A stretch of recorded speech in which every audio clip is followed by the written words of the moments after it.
नमस्कार, आप सुन रहे हैं रेडियो सेंट्रल न्यूज। मैं हूं बबली भाटिया। अब खबरें विस्तार से। देश में कोरोना वायरस का संक्रमण तेजी से फैल रहा है और पिछले 24 घंटों में देश के विभिन्न हिस्सों में इसके 3,320 नए मामले सामने आने के कारण इससे प्रभावित होने वाले लोगों की संख्या 60,000 के करीब पहुंच गई है तथा इस दौरान 95 लोगों की मौत से मृतकों की संख्या 1,981 पर पहुंच गई। केंद्रीय स्वास्थ्य एवं परिवार कल्याण मंत्रालय की ओर से जारी आंकड़ों के मुताबिक देश के विभिन्न राज्यों तथा केंद्र शासित प्रदेशों में इससे अब तक 59,662 लोग प्रभावित हुए हैं तथा 1,981 लोगों की मौत हुई है। वहीं अब तक 17,847 लोग ठीक हुए हैं और उन्हें विभिन्न अस्पतालों से छुट्टी दे दी गई है। देश में कोरोना से सबसे अधिक प्रभावित महाराष्ट्र हुआ है और इसके कारण राज्य की स्थिति लगातार बिगड़ती जा रही है। महाराष्ट्र में 19,063 लोग इसकी चपेट में आ चुके हैं तथा 731 लोगों की मौत हो चुकी है। वहीं 3,470 लोग इस संक्रमण से स्वस्थ हुए हैं। कोविड-19 से प्रभावित होने के मामले में देश का पश्चिमी राज्य गुजरात दूसरे नंबर पर है। गुजरात में अब तक 7,402 लोग इससे संक्रमित हुए हैं तथा 449 लोगों की मृत्यु हुई है। वहीं 1,872 लोगों को उपचार के बाद विभिन्न अस्पतालों से छुट्टी दे दी गई है। राष्ट्रीय राजधानी दिल्ली, यहाँ इससे अब तक 6,318 लोग संक्रमित हुए हैं तथा 68 लोगों ने जान गंवाई है। वहीं 2,020 लोगों को उपचार के बाद अस्पतालों से छुट्टी दे दी गई है। केंद्रीय गृह मंत्री अमित शाह ने कहा कि पश्चिम बंगाल सरकार प्रवासी मजदूरों को लेकर जाने वाली ट्रेनों को राज्य पहुंचने की अनुमति नहीं दे रही है, जिससे श्रमिकों के लिए और दिक्कतें खड़ी हो सकती हैं।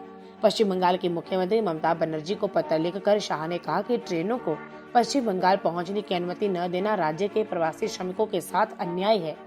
देश के विभिन्न हिस्सों से अलग अलग गंतव्य स्थानों तक प्रवासी मजदूरों को ले जाने के लिए केंद्र सरकार द्वारा चलाई जा रही श्रमिक स्पेशल ट्रेनों का संदर्भ देते हुए गृह मंत्री ने पत्र में कहा कि केंद्र ने 2 लाख से ज्यादा प्रवासी मजदूरों को घर पहुंचाने की सुविधा प्रदान की है। शाह ने कहा कि पश्चिम बंगाल के प्रवासी श्रमिक भी घर पहुंचने के लिए बेचैन हैं और केंद्र सरकार ट्रेन सेवाओं की सुविधा भी दे रही है।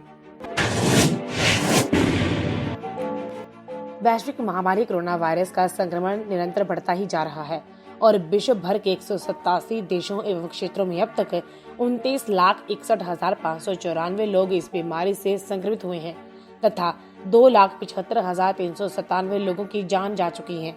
अमेरिका की जॉन हॉपकिंस यूनिवर्सिटी के विज्ञान एवं इंजीनियरिंग केंद्र CSSE की ओर से जारी आंकड़ों के मुताबिक अमेरिका में कोरोना वायरस से दुनिया में सर्वाधिक लोग संक्रमित हुए हैं तथा यहाँ सबसे अधिक 12.84 लाख से अधिक संक्रमण के मामले सामने आए हैं।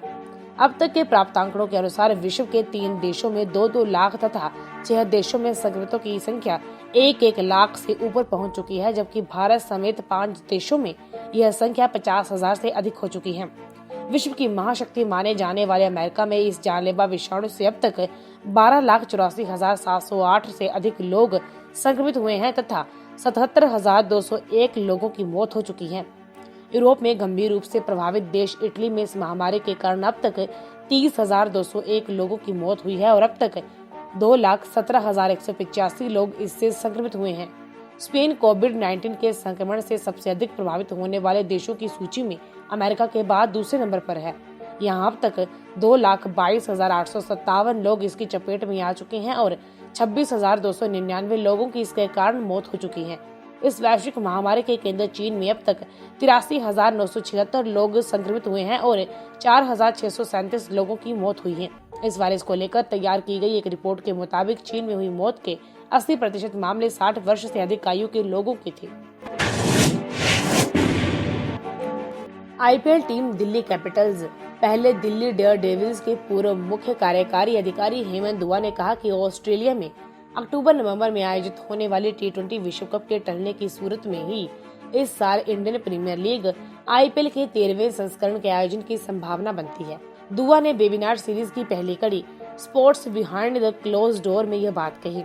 उन्होंने IPL को इस साल बाद में कराने की संभावना पर कहा कि भारतीय क्रिकेट कंट्रोल बोर्ड IPL को इसी वर्ष कराने की पूरी कोशिश करेगा, लेकिन यह सब कुछ इस बात पर निर्भर करेगा कि ऑस्ट्रेलिया में होने वाला विश्व कप स्थगित होता है या नहीं। ICC के पूरे भविष्य दौरा कार्यक्रम को बदलना पड़ेगा, तब तक कोरोना को लेकर स्थिति स्पष्ट हो जाएगी और IPL का सितंबर-अक्टूबर में आयोजन हो सकता है। इस बीच भारतीय क्रिकेट कंट्रोल बोर्ड बीसीसीआई का मानना है कि क्रिकेट के फिर से शुरू होने के बाद ही आईपीएल को लेकर कोई फैसला किया जाएगा। बोर्ड के कोषाध्यक्ष अरुण धूमल ने कहा है कि बोर्ड आईपीएल के 13वें सत्र को पुनर्निर्धारित करने के बारे में नहीं सोच रहा है और इसके बारे में कोई भी फैसला क्रिकेट शुरू होने के बाद ही लिया जाएगा। आईपीएल को 29 मार्च से शुरू होना था, लेकिन पहले लॉकडाउन के कारण इसे 15 अप्रैल तक स्थगित किया गया था और 14 अप्रैल को लॉकडाउन को 3 मई तक बढ़ाए जाने के अगले दिन बीसीसीआई ने आईपीएल को अनिश्चित काल के लिए स्थगित कर दिया था। देश में इस समय लॉकडाउन 17 मई तक बढ़ा दिया गया है। रेडियो सेंट्रल न्यूज की टीम सभी देशवासियों से अपील करती है कि लॉकडाउन से ही कोरोना को रोका जा सकता है। आप घर के अंदर रहकर इस घातक वायरस से बच सकते हैं। जान है तो जहान है। आपका यह कदम आपकी जान के साथ साथ पूरे देश को कोरोना वायरस के तांडव से बचा सकता है। धन्यवाद।